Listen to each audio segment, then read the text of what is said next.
Kita perkenalkan segmen pembangunan masyarakat pada pagi ini bersama dengan seorang narasumber kita yang akan memperkatakan mengenai dengan topiknya, Nadira. Sembang Digital Native. Jadi kita akan bersama dengan narasumber kita yang mulia Tuan Muhammad Ashraf bin Rahim, merupakan seorang pegawai pembangunan masyarakat. Assalamualaikum Tuan.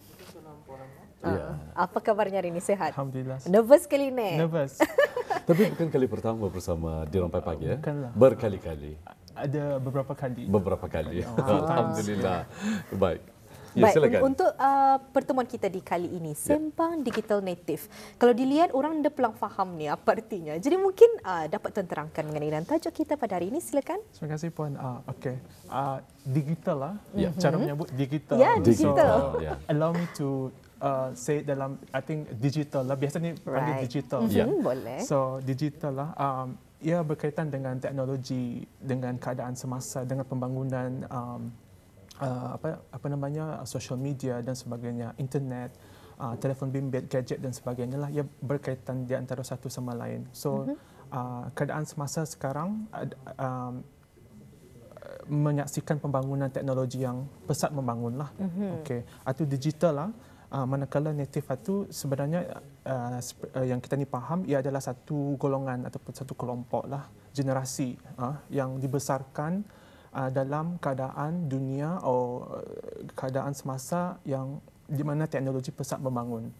So basically generasi moden lah, di mana sekeliling persekitaran kita ni adalah bergantung dengan teknologi. Betul sekali, dan itu kenyataannya lah ya, mau tak mau memang begitulah kenyataannya. Baik Tuan, kita juga ingin mengetahui mengenai dengan pengaruh dunia digital terhadap remaja ini. Untuk lebih rincinya lagi, silakan. Terima kasih Tuan. Pengaruh digital ini terhadap generasi moden kita ni, I believe kita ni semua memang part of our life is actually depending on technology. So seolah-olah teknologi bukan lagi seolah-olah, it's actually mendominasikan kehidupan kita ni lah pada masa ini lah. So impaknya sangat tinggi, pengaruhnya sangat tinggi terhadap generasi moden pada masa ini. Salah satunya is dari segi perkembangan sosial lah.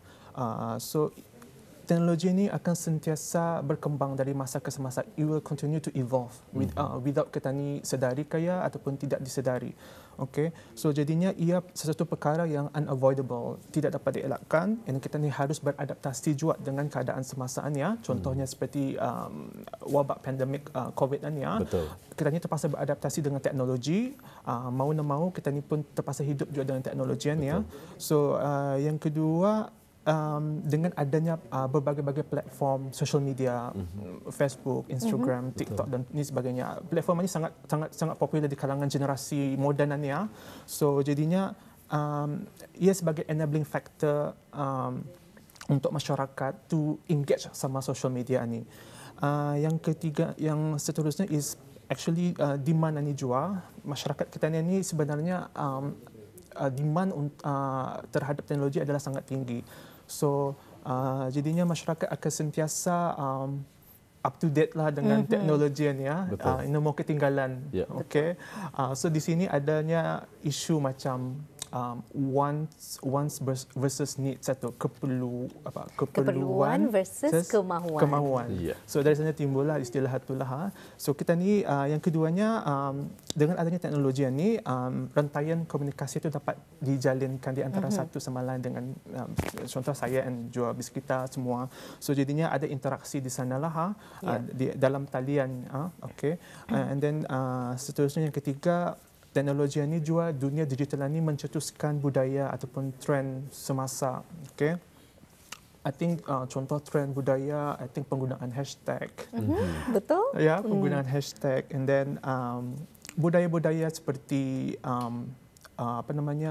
isu-isu viral. Betul. Isu-isu viral. Ada tarian-tarian di TikTok. Betul. Itu pun jadi antara tren-tren yang selalu diikuti ramai, yes, kan? Betul. And then also dari segi fashion, and then pemakanan dan sebagainya. Semua itu ada di social media. So it's very accessible, dan generasi kita ni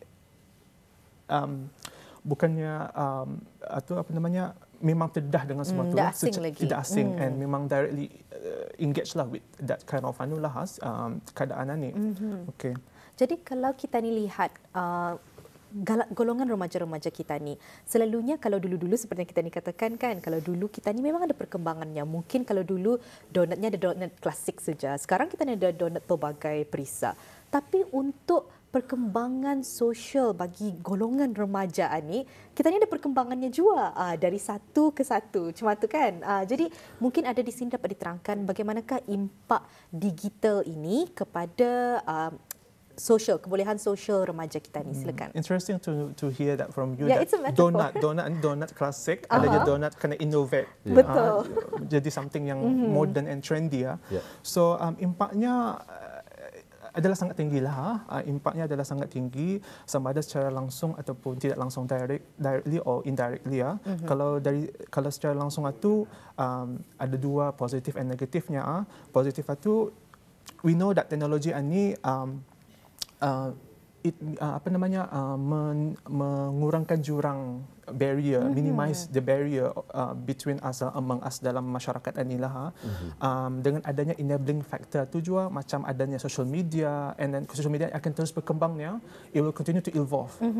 Okay, and also dengan adanya innovation, masa ni pakar-pakar teknologi, okay, dengan adanya kemahiran skill yang tinggi, teknologi will continue akan terus mendominasi dunia lah, macam tu.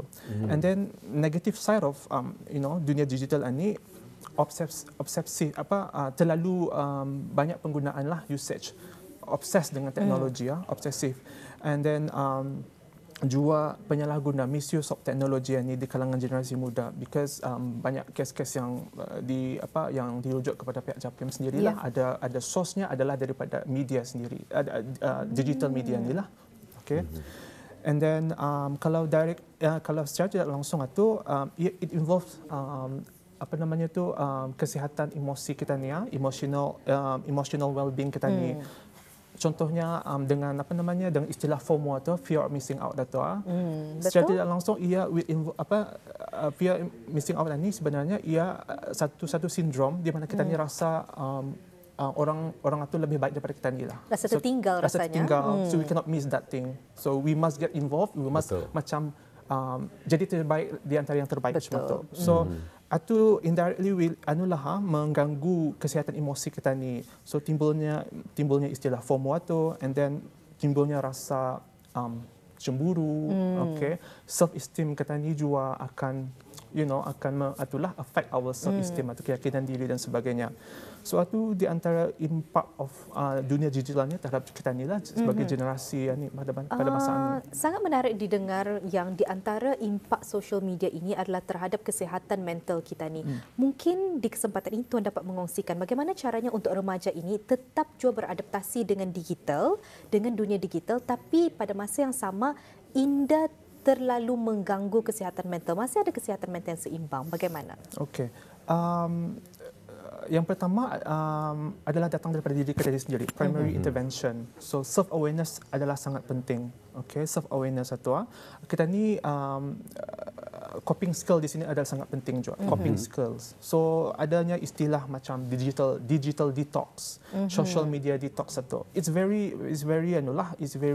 important for us to sometimes switch off kita ni punya social media, gadget dan sebagainya, get away from it, like for example 30 minit itulah get away and focus on your surroundings. So di sana tercetusnya lah our yang dunia sebelum ni lah, social interaction kita ni lebih mindful, mindful, lebih engaging. So betul? That is one way cara untuk jangan 100% kepada teknologi ni lah. And then yang keduanya mungkin secondary intervention. Secondary intervention ni datang daripada kita ni orang-orang sekeliling ni lah. Kanak-kanak pada masa ni dari damit sudah dibiasakan dengan teknologi, terdedah dengan teknologi. Okay, terdedah dengan teknologi. So that is secondary intervention. So datang daripada ibu bapa and keluarga. Okay, I believe that habit modeling ini datang bermula daripada kecil lah. Apa namanya tu, habit ini dilatih daripada kecil. Okay, so that's because once diorang ini meningkat umurnya remaja and then generasi muda dan dewasa tu, once ia come to the certain limit itu, ia akan menjadi critical dan dari sana tercetusnya macam jenayah-jenayah inilah di kalangan remaja dan juga generasi muda ni. Ya. Baik, tapi tidak kita nafikan ya, Tuan ya. Mungkin ada beberapa kelompok ataupun tergolong daripada beberapa pihak daripada masyarakat kita yang mungkin kurang senang dengan ialah digital ini. Bila kita sebut mengenai dengan digital ini, perkembangannya daripada masa ke semasa. Jadi kaedah untuk mengatasi kesan buruk dunia digital ini menjadikan kadang-kadang mereka menjadi berfikiran lebih negatif ya. Tidak semua yang dapat menerimanya ya. Bukan tadi mengatakan warga emas ataupun mungkin warga terdahulu ya. Mungkin dapat inilah bila sebut mengenai dengan kesan buruk digital ini supaya mereka faham ya mengenai dengan bagus pro and kontra. Okay. So masanya timbullah satu istilah macam netizen, istilah netizen itu, the word netizen, macam keyboard warrior. So perkara ini memang akan sentiasa ada lah, because adanya platform social media ni lah seperti Facebook. So generasi kita ni will keep on like commenting on something kena post di media sosial tu lah, because it is accessible to us. So anytime we can comment, anytime we can like it's up to individual tu, because they cannot avoid it bah. It's memang reality bah. So negative and positive itu is a side story, because dengan adanya teknologi ini, they will keep on doing it. Isu-isu viral will continue to rampant lah, because it will not stop. It will continue to evolve dari masa ke semasa. So caranya di sini is actually for us to lebih mengetahui, mendalami lah. Lebih sedar kali juga, ada self awareness satu. Yes. So itulah ada orang kelompok yang saya maksudkan itu takut ya berhadapan macam-macam, kadang-kadang ialah berita yang kurang sahih menjadikan mereka terpengaruh. Semua disalahkan pada digital. Itulah. Jadi apa yang menarik mengenai dengan yang Tuan Ashraf kongsikan tadi, di antara salah satu cara untuk mengatasi impak digital yang negatif adalah dengan screen detox, betul? Betul. Screen detox. Tapi terfikir juga, kadang bagi setengah orang 30 minit pun itu terlalu lama. Jadi mungkin Tuan dapat kongsikan apakah langkah-langkah kecil mereka dapat lakukan untuk dapat mengamalkan screen detox ini. Okay. Contoh yang paling simple yang kita ni dapat buat lah. I think ada yang bangun pagi terus ke mobile. Betul. Atau sebenarnya jadi habit, kebiasaan. Because everything dalam mobile, our schedule dalam mobile, our contacts dalam contact person di mobile lah. So our kalau ada meeting pun memang tadi set reminder dalam mobile. So bangun pagi terus ke mobile. So I think one way I think we can reduce that. I think amalkan cara terbaik untuk bangun pagi terus, get away from mobile itu kali ya. Betul sekali. So that is one way to detox ourselves from mungkin mobile. Mungkin itu yang paling minimum kali ya. Mungkin mereka yang ingin mencuba. Pasal kadangnya kalau mungkin setengah orang 30 minit itu pun terlalu lama rasanya. Gatal rasanya kan tahu apa informasi baru kan. Kadang-kadang kita ni pun sebelum tidur pun mobile. Betul. So selepas bangun tidur mobile. And then I think kalau makan pun bersama teman kah, and then family, and then mobile di tangan. Betul, and then what's the point of having gathering, having meet up? Tapi kita ni dengan itu. Sekarang ni kalau makan sendiri pun Tuan ya. Correct. Yang dah merasa asing ataupun merasa ia sendiri. Kena ada teman mobile. Yes. So it's actually betul lah. Dunia digital ni mendominasi kehidupan kita ni bang. Betul. Secara kita ni sedari kan, dia kesedari what we can do bah sebenarnya to it will back to us juga sebagai pengguna ni sebenarnya. Harus bijak lah. So berbalik juga, macam tadi yang tadi cakapkan wants versus ni satu keperluan, kemahuan versus keperluan. Okay. Betul sekali. So di sana kalau kita ni bincangkan lagi lebih lanjut lah mengenai ini lah. It involves kita ni punya tu betul. kawalan dirilah kalau kita betul ni sekali. because teknologi ini macam setiap tahun akan berubah-ubah bah. So kita ni mesti so pengguna ni kadang-kadangnya ia mesti up to date. Ia mesti yang to have that the best technology they have. Betul sekali. Jadi kita ni melihat daripada perkongsian Tuan sendiri. Dunia digital ini mempunyai pro dan kontranya.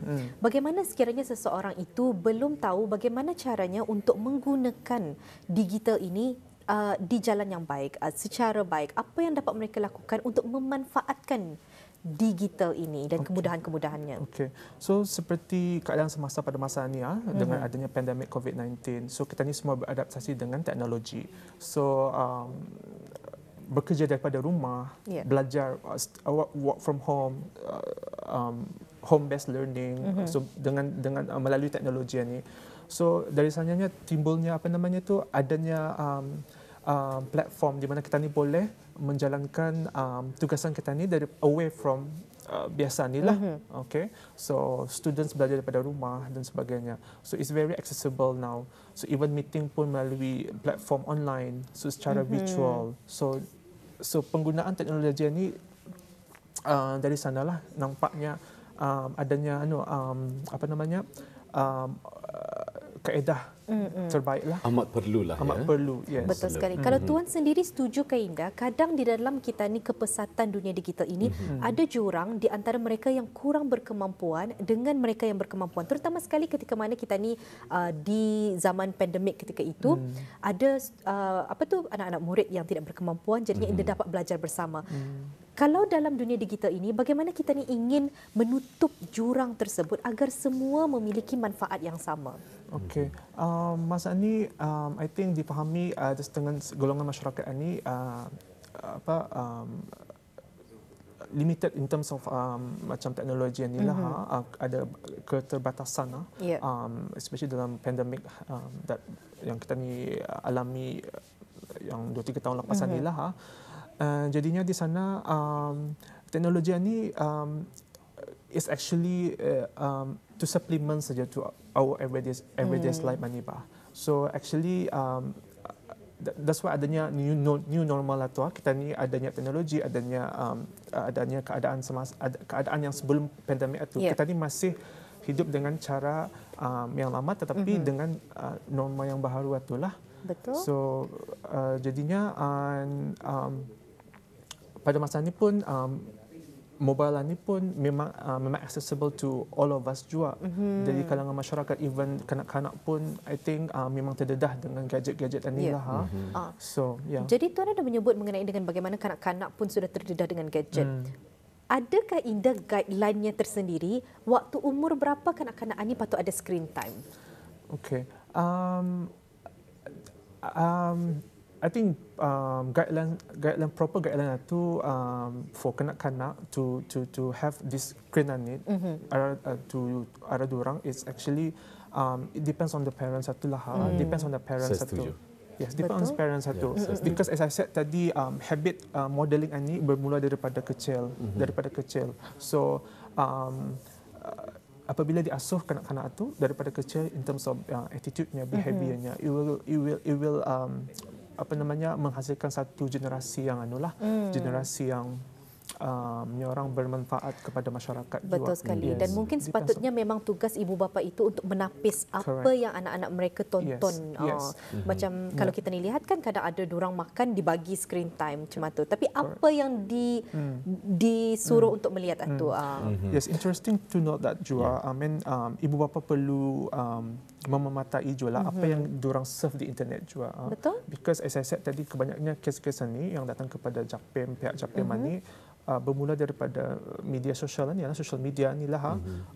So di sana parents dah tahu tu. So yang because dorang ada on time dorang, me time dorang, me time dorang. So dorang access to internet kan accessible di rumah-rumah. So ada laman-laman web yang tidak sepatutnya diakses oleh mereka dan dapat akses. Adakah sebenarnya cara-cara untuk anak-anak ini kita ni kawal macam ada caranya untuk kita ni memblok akses terhadap beberapa website. Adakah Indah sebenarnya I caranya? think memang adalah, memang ada certain tata cara untuk memblok satu-satu website betul lah. So I think pihak-pihak yang tertentu ada sudah menerangkan kalian macam mana cara untuk memblok that. So I think pengetahuan ibu bapa adalah sangat penting lah. Kesedaran dan pengetahuan mereka untuk menghadkan penggunaan internet itulah. So if kita ni dapat hidup sebelum ini dengan teknologi, kenapa generasi sekarang tidak dapat hidup dengan itulah, dengan teknologi ya? Yes. Ya, jadi kembali kita merasa agak sedihlah juga apabila ada di kalangan ibu bapa yang sengaja orang Brunei tadi melepaskan sepenuhnya tanggungjawab dorang ataupun biarkanlah dorang dengan gadget dorang, mereka dengan kesibukan mereka. Jadi anak-anak terbiar dengan gadget tersebut tanpa pemerhatian sedari awal ya. Jadi perlunya ada kesedaran seperti yang Tuan katakan tadi, berbalik kepada ibu bapa ataupun penjaga itu sendiri ya. Betul. Juga yang juga lah, interesting to note that peer pressure ni pun memainkan peranan. So kita ni peer pressure. Peer pressure. Sebab itu tak adanya FOMO. Adanya FOMO dan sebagainya. So peer pressure ni sangat penting. Oh, melihat kawannya ni ada mobile. So aku pun mau juga. So burdennya ada parents tu Betul.